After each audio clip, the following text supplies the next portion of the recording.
Hello and welcome to my Hellsinker 1cc replay. If you haven't played this game and you want to play it, I suggest not watching this because it will spoil some cool things that happen in this game. This game is really cool. So, to explain what's going on a bit, this character, Fossil Maiden, has this sort of familiar thing that you hold the sub-weapon button and it'll float at a fixed position and shoot things automatically. You also have a sort of standard main forward shot, which I'm using here to kill these ring things, because the ring things, when you kill them, they drop life fragments. I forgot I used my special ability when you double tap the main shot button. It shoots, if your Luna meter is full, it shoots a homing beam. I basically never use it. It is sometimes useful, but it's a bit awkward to use, so I kind of never really incorporated it in my routing in the end.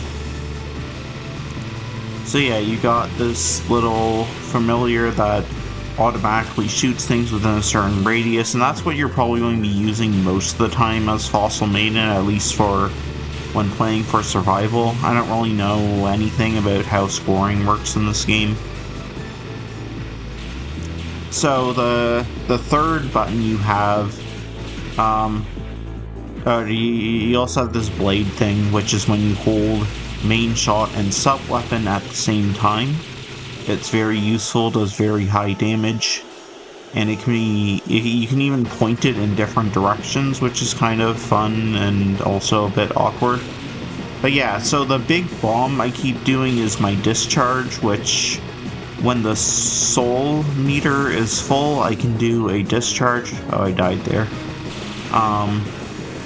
Yeah, I'm basically speed killing this boss with the blade and the discharge because I don't want to fight it. So yeah, when the soul meter is full, you can do the discharge, and there are two variants of it. You probably see the second variant a bit later on. So the big bomb is when you hold the button down, then it shoots a projectile in front of you, and when you release the button, it explodes the projectile. But if you tap the button very lightly, then you also get temporary invincibility without shooting the big bomb projectile, which is sometimes useful, particularly at a certain point in the end game. But, well, let's not talk about that yet. Most of the time, though, you probably want to use the big bomb because it does a ton of damage.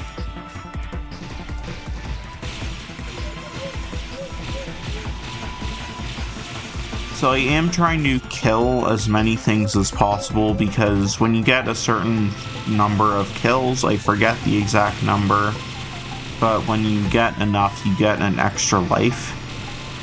And I'm immortal now. So yeah, when you reach the maximum number of lives, you become immortal, which doesn't actually mean you can't die. It just means that you've reached the max number of lives. So if I take a hit now, I'll just go down to 5 lives. I selected the default option, where the max lives is 6, but you can also select fewer max lives or more max lives. So you can select 5 or 7.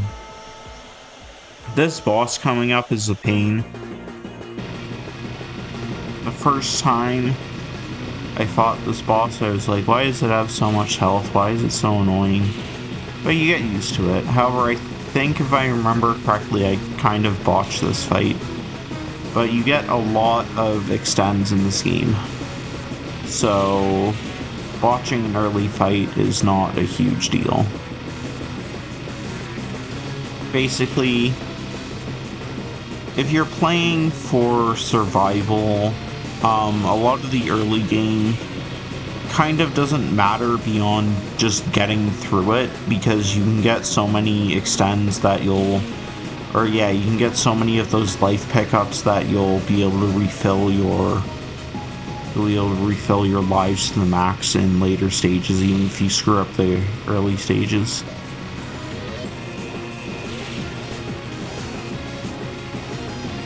So yeah, you generally want to stay away from this boss, or else stuff like that happens, so I kind of had to waste a discharge. This boss has a ton of health, so you want to be detonating the discharges on, like, directly centered on the boss, and I don't know what that was weird. But yeah, you want to detonate the discharges right on the boss, rather than just using them to, like, get out of being cornered.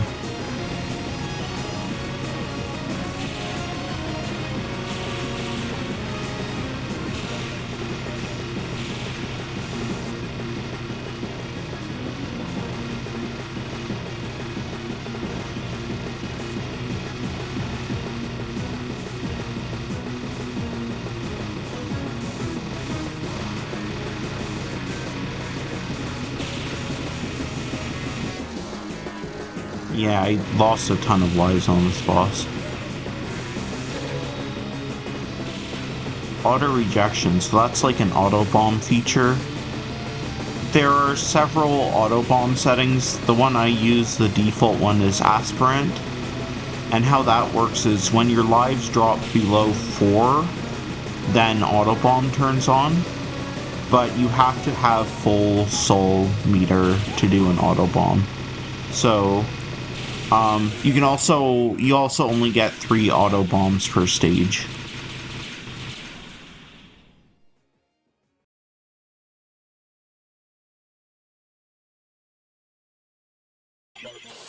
This replay system actually requires me to, like, manually press go on between each stage, which is kind of funny. These guys, I like to take them out quickly with the blade. I don't know if this is actually called the blade, I just think of it as like a cool sword.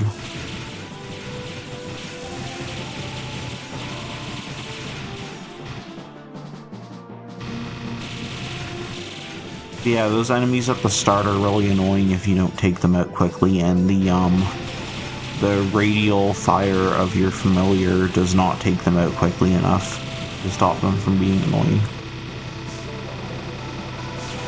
That stage is pretty cool. You got these constructs with turrets.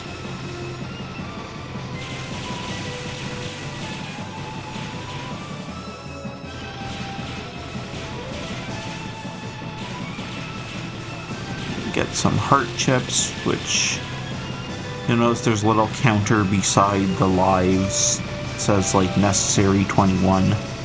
Each of those little tiny hearts fills up that counter, and then you get an extra life whenever it fills up to your maximum when you become immortal.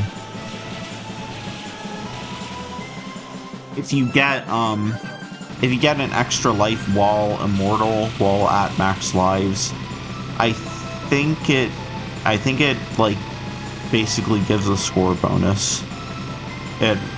Everything in this game has, like, really complicated mechanics, but I think it has, like, several effects, but the main like purpose of it is, like, it helps with your spirit score or something.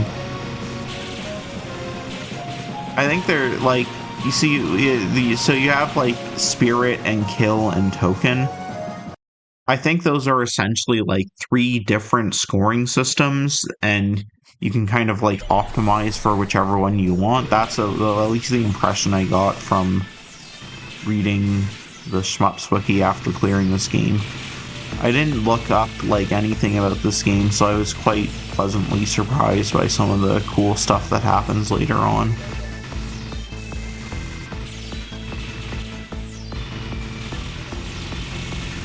But yeah, I don't know which scoring system is the most popular, but you can like optimize any of those 3 scores. Which is... It's kind of crazy, like, how many ways there are to play this game. Like, I didn't really experiment much with the other characters, as, like, how can you not pick Fossil Maiden? But the tutorial uses Dead Liar, the sort of default character, and he felt, like, completely different. So yeah, I think, like, there are like a million, there's like 3 default characters and then 1 unlockable character with like 4 modes, and then there's 3 scoring systems, and this game's just pretty wild.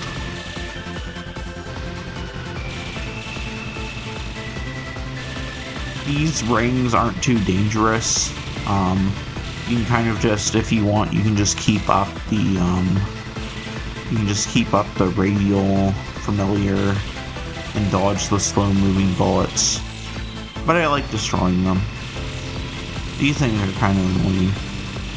If you're not careful, they will...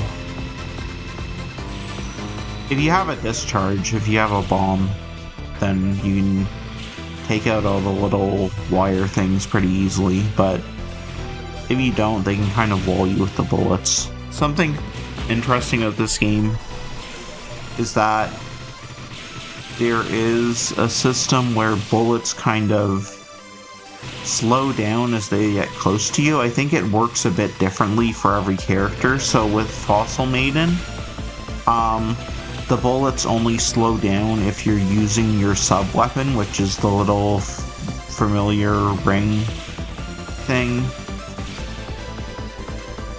Getting sniped here. But yeah, the bullets only slow down if you're using your sub-weapon, so either the ring or the blade, which is like sub-weapon plus main shot. If you're using main shot, the bullets don't slow down when they get close to you. Some bullets also disappear after a bit, like if you graze them, then as you saw right there, they'll disappear. But some bullets do not. I think it's like there's like blue ones and there's pointed ones, and they behave differently. I think some of them don't slow down and some of them do slow down but don't disappear, and I've like internalized how it works when I play the game, but I kind of... Oh, so for this boss, I'm going for a quick kill. So I'm trying to do heavy damage to the center of the boss, because if you kill the center before both of the side parts have been destroyed, then you get a bonus life item. And not like a single heart, like an actual extra life. So I destroyed one part here, but I think I should be able to... Yeah, so notice it said revive. That just gave me an extra life because I destroyed the boss before, I destroyed the center before breaking both sides. If you break one side, it's okay, but if you break both, then it's bad. So I got 1 life back from my mistakes on that boss, and then this level is a really good place to build your lives back up if you've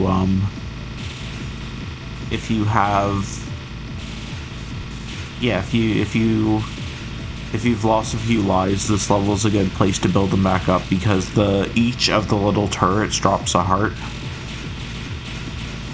So as long as you can avoid dying, you can get a lot of extra lives on this level. Well, not a lot, but you can get like maybe 2 or 3. And considering the max is 6, that can like bring you back from a rough credit. So I'm already back at immortal status.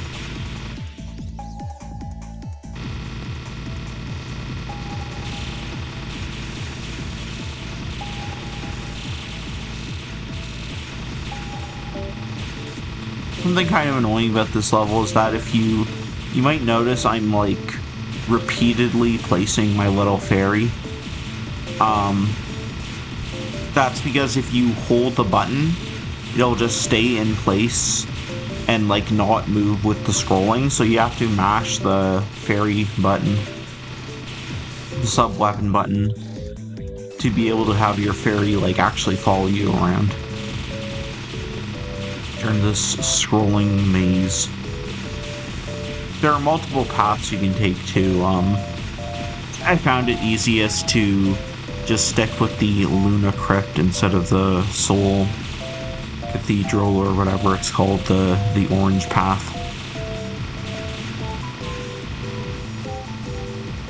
We got this little easy mid boss.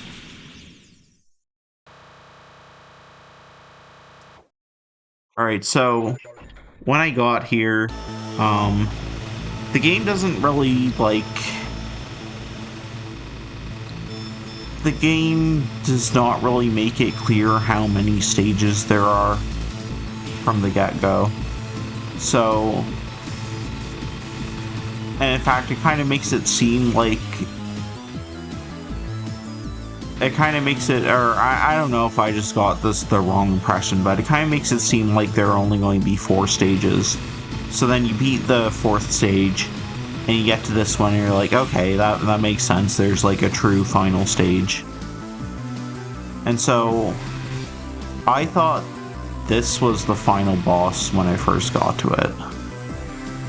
I was like, okay, there's this crazy boss rush. This must be the finale of the game. But if you look at the time on the video, that is just actually not correct. Oh, fuck this attack.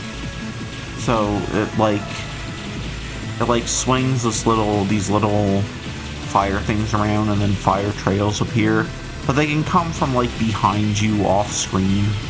It's nuts. I think I managed to avoid a death here, but sometimes this attack can like kill me more than once. So yeah, this boss is kind of like, it's like a little boss rush interspersed with the main big round clock thing coming and doing attacks. This one is easy.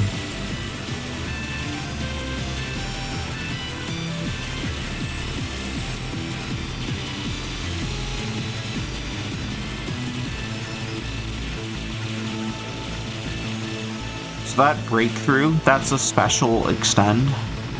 Oh yeah, here's a Saint move. I don't know. I think that's a V in this font. Anyways, so that breakthrough extend is a special extend you get at a certain kill threshold.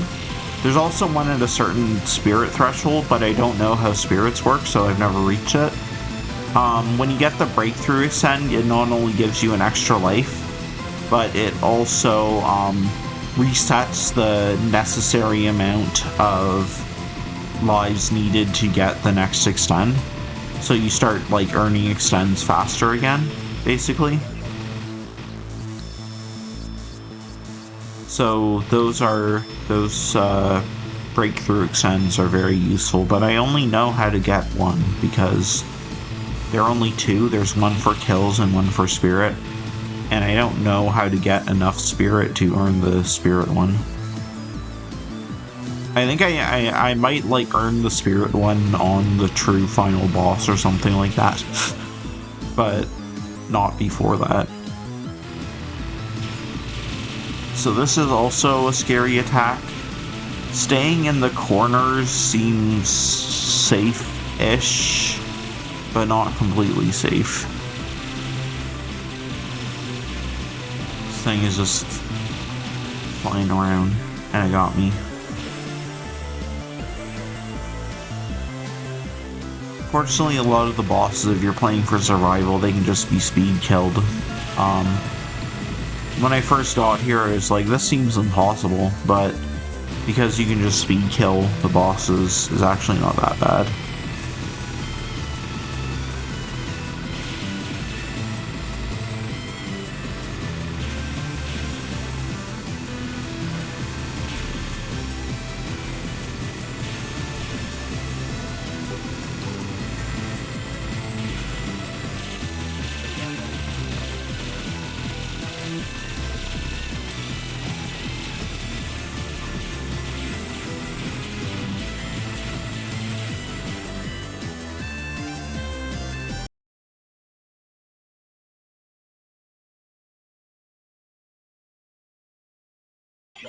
So, of course, there are in fact more than 5 stages in this game, and I think the first time you get to stage 5, first time you get past stage 4 without continuing, I think,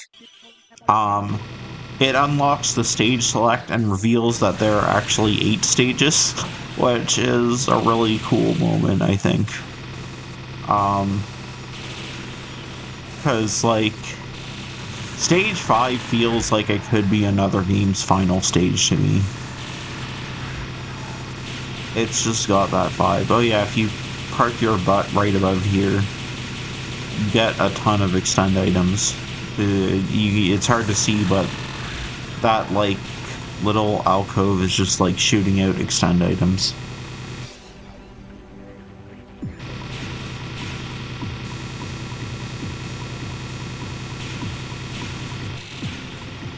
Good to save a discharge for these two robots, knights, whatever they are. This part is cool. So there's this really beefy enemy that has a ton of health. And these beams that come from the bottom of the screen.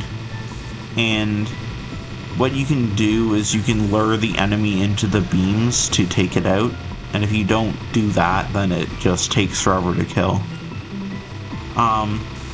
This is a place where I like to use the, although I don't know if I do it on this credit, but I like to use the short tap discharge, which gives you invincibility but doesn't shoot a big beam. Because then you can use that invincibility to, like, position yourself inside the red beam and like, basically get a direct hit on the boss with the red beam. Which you can kind of do anyways without taking advantage of discharge invincibility. But yeah, if you kill it, I think these enemies here are like bonus enemies that appear if you kill that mini boss fast enough.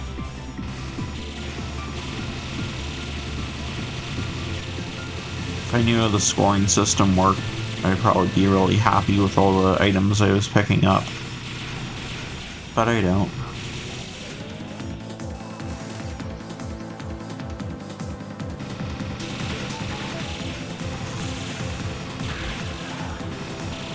This game's difficulty is kind of interesting because it gives you a lot of resources, but it's also got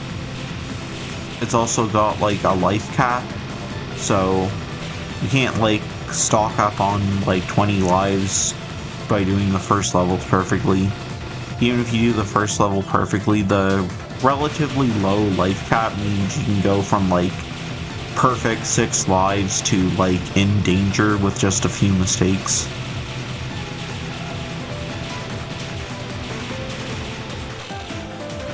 And I don't know, there's the stages are, like, they're very, like, learnable through memorization.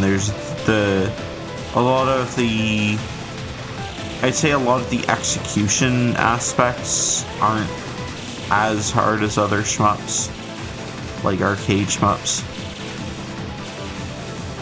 So you can kind of, like, learn how to deal with the different threats through memorization. But there are a few parts where I feel like it's easy to just, like, make several screw-ups in a row and get in a bad position.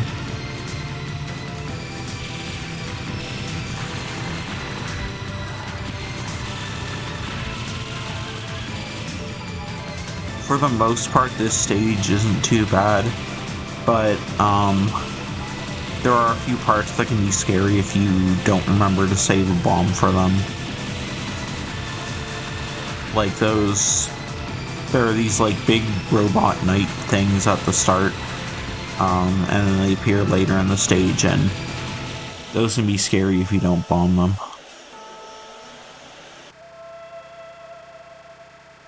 This boss is also pretty tricky. It's got some very fast attacks that if you don't react to properly then you'll just get destroyed.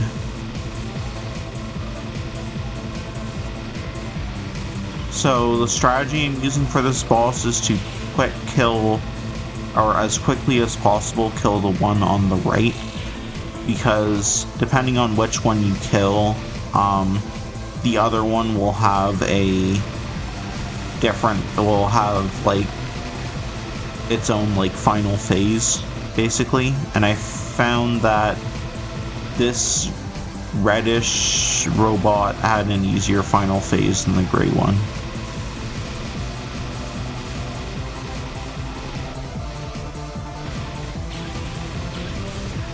Well, I didn't really experiment too much with fighting the gray one's final phase. I sort of found something that worked for me.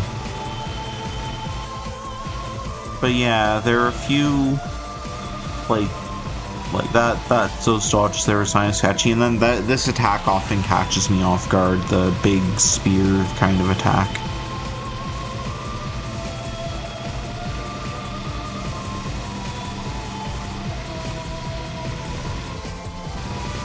This attack can go wrong too, because like sometimes it's hard to keep up with the rotation of the yellow things.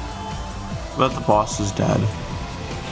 And in this stage, it doesn't end after you beat the boss. There's this enemy rush that, if you don't know what's coming, it's really difficult. Like, it's hard to react to, I think. But, like these ships on the right shoot, and now they're coming from the left. They shoot like some weird kind of bullet at you, and if you don't just stay inside your radius, then it will destroy you. And then you have to place your, I think it's called a mistletoe, you have to place your ferry a bit higher to take out that ship. There's another one of these ships. And then there's this big enemy rush.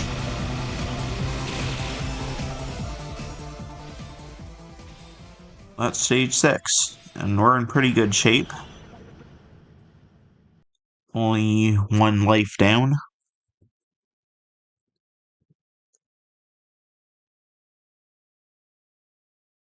Now it's time for the Shrine of Farewell. So, it's no longer visible, but there's a gauge called the Terra gauge in the lower left throughout the game. If you go back earlier in the video, you'll see it. And that gauge slowly goes down, sometimes up, but mostly down. And when it reaches 0, it triggers this special bonus stage called the Shrine of Farewell. You have infinite lives in this stage, and it's basically like, well, I don't know how to optimally do this stage, but I seem to get the most bonuses out of it if I basically speed kill the bosses. So that's why I'm not really trying to dodge so much as I am trying to do massive damage with the blade. Although I think I read on Shmups Wiki after playing this that you're not supposed to bomb these big red crystals because you don't get bonuses if you bomb them. I didn't know that. I didn't know a lot of things when I played this game, which was earlier today. But yeah, there are like 4 different bosses plus this sort of funny final thing that appears. You'll see it, and I basically just try to kill them as quickly as possible as opposed to trying to like get fancy with dodging. Seem to get more rewards at the end of that way. At the end, you get a bunch of crystals dropped that refill. I think each crystal counts as a life, like a life fragment. So you can see there's like a crystal counter, 90 crystals or something. This boss is interesting because it actually heals if you use the bomb. So I didn't know that. The other ones don't, but this one does. So I didn't know that, and I was like using my bomb whenever I got it to do more damage at first. But yeah, you want to like avoid bombing at all costs, or you can use the yeah, you can use, this is where it becomes useful to use the tap discharge that doesn't send, because that doesn't heal her, only the big bomb discharge heals her.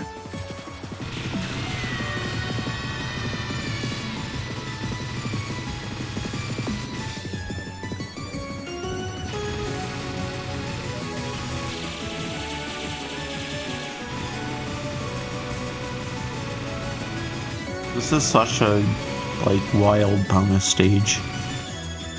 Especially, like, the first time you get to it and you're just like, what? There's a lot of stuff in this game where the first time you get to it, you're just like, what?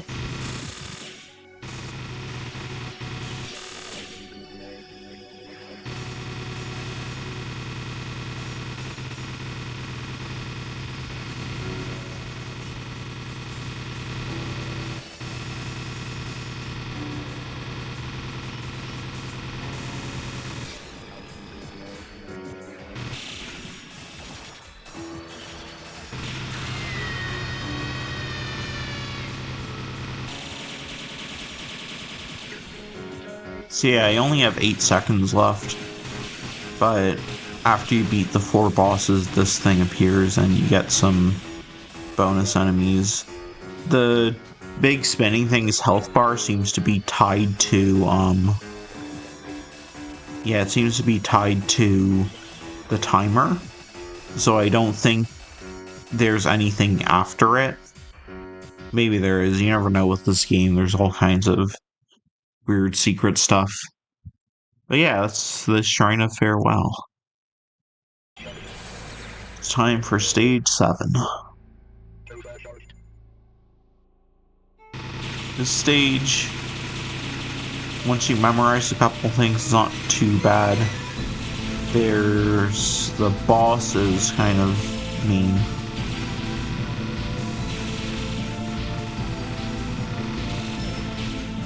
So using discharge on the left masters tends to make them drop life, whereas for the right masters they drop life if you kill them with the blade. I don't know exactly how that works, but that's what I've observed with this character. Something to do with different rules for like what makes them drop life chips. And then this part upcoming is cool. It's like timed to the music and you have to kind of go forward and back up, or these robots will swat you into the blue and kill you. But if you got the rhythm right, you can just do that.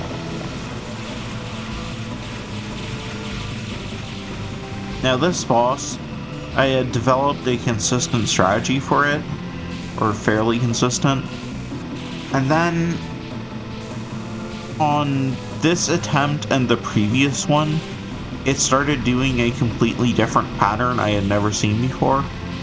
So the basic strategy is to quick kill the boss by focusing on the center, but now it's doing this move instead of the other move that I know to deal with, and then it just blasts me with a huge beam. So when it does this move, it seems like you just like stand above it and you're fine. But it threw me off, and yeah, I got blasted again. It threw me off because I was not expecting it to use a completely different attack from the one I practiced.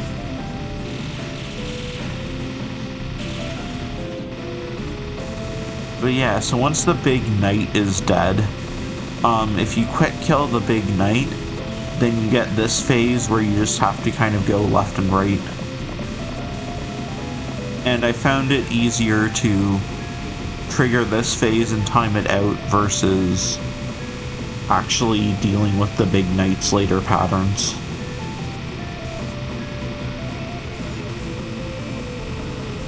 Then after you time that one out, you have to time this one out. So this is basically just following this fairy thing around. It's maybe easier than it looks, because like it moves pretty fast, but yeah, as long as it's not too hard to keep up with. You have to do it for a while though if you use the quick kill strategy I used. And once you time out this phase, it drops an extra life item, like a full revive. And then this last form has a very interesting mechanic where if you don't kill it before it times out, then a bunch of like red spirits flow into you and you lose your sanity. And I don't actually know what that does. I've only ever seen it, and yeah, so you have to kill it very quickly once this starts happening or you will lose your sanity, and I don't actually know what happens when you do that. I think I read that if you do it on your last life, it triggers a special bad end. So I assume if you do it with more lives, maybe you just like lose a life or something. I haven't tried it though. Alright, we're on the final stage. And this stage is not super hard. It's a lot of just like aim bullets and streaming them. Stuff is aimed at you, you tap dodge. More stuff is aimed at you, you tap dodge the other way. But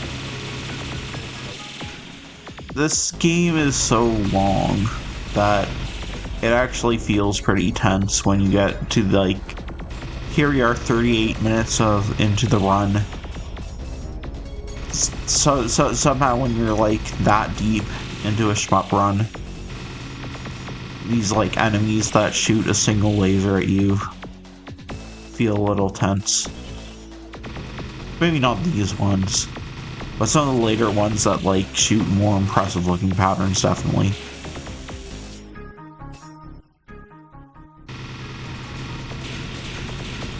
This is a weird section where if you bomb, it releases a ton of these enemies, and then you can pick up more soul chips or whatever to bomb again.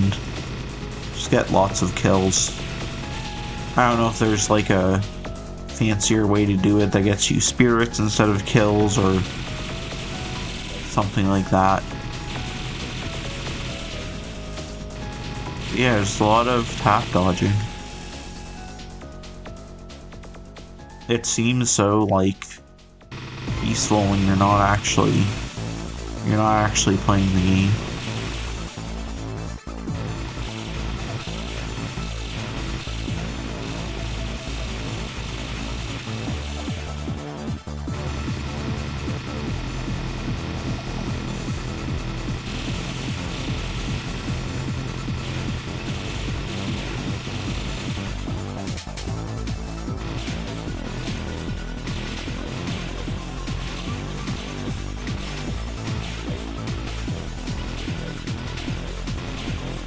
Yeah, I think I like when games do this, when like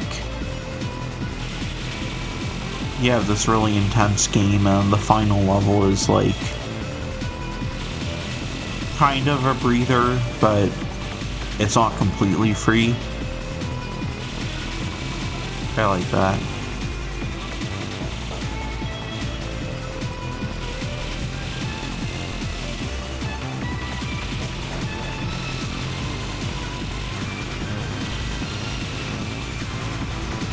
Yeah, just lots of tap dodging. Try to stay inside the circle. I don't think I mentioned this, but your fairy does more damage if you're inside the circle versus outside the circle. I meant to save my discharge for this wave of enemies because, like you see there, it can get kind of sketchy.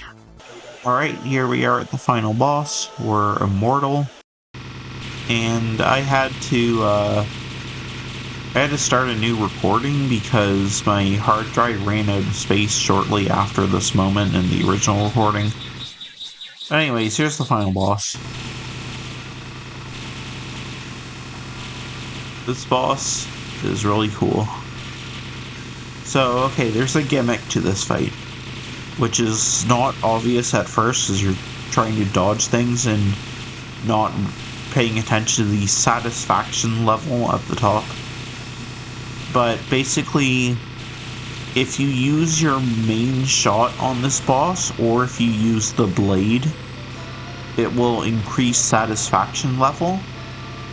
And if you finish the fight with satisfaction level 0, then you just get like a shitty non-ending where it's like goodbye and the boss stops attacking you.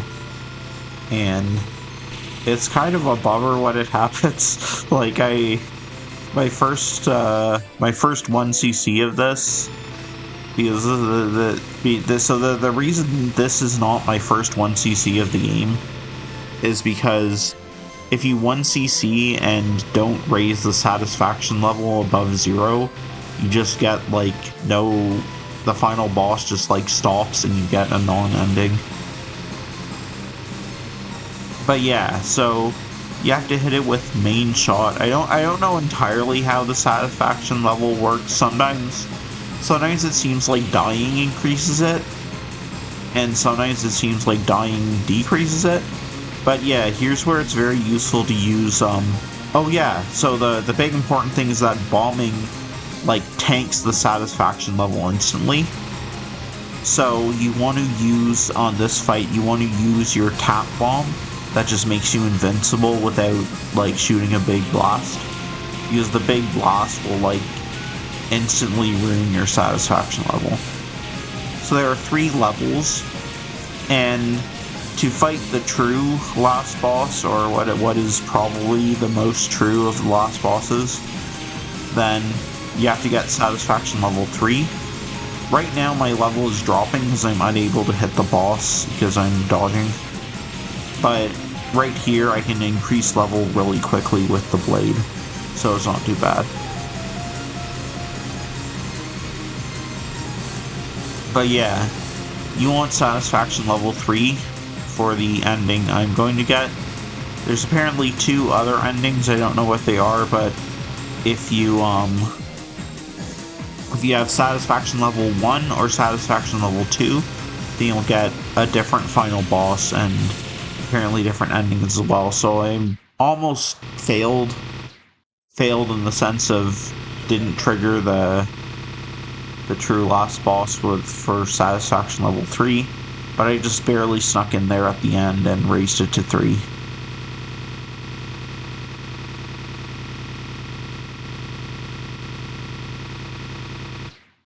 So yeah, you don't get the confirmation received message unless the level is 3. If it's 0, you just get you lose non-ending. If it's 1 or 2, you fight an alternate final boss.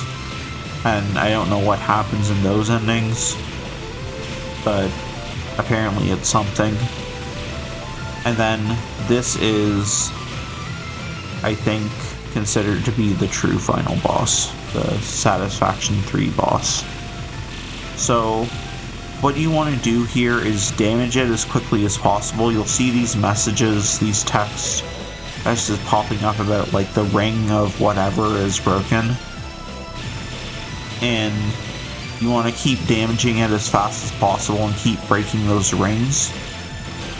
Otherwise, I don't know what happens if you don't break all the rings. And I'm not sure if you get a different ending or the same ending. But to trigger the final phase of the boss, you need to break all those rings.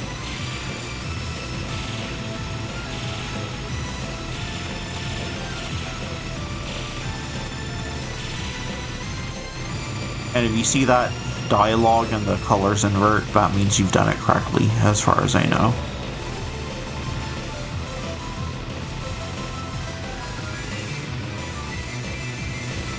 So now after this timer runs out, we will see the true ultimate enemy of this game. And pay attention. Look at the center of the boss carefully, because I didn't notice this. It's a kitty. It's a little tiny kitty. Look at that little kitty. It's so cute. The true ultimate final boss of Hellsinker is a little kitty cat. That's so good. So yeah, you get like a huge number of... I think you can die here if you like really slam your face into those bullets repeatedly, but you get a huge... You get basically like max lives from all the life items that drop before this phase starts. So there's not too much to worry about. Just time it out. Enjoy your final moments with the kitty.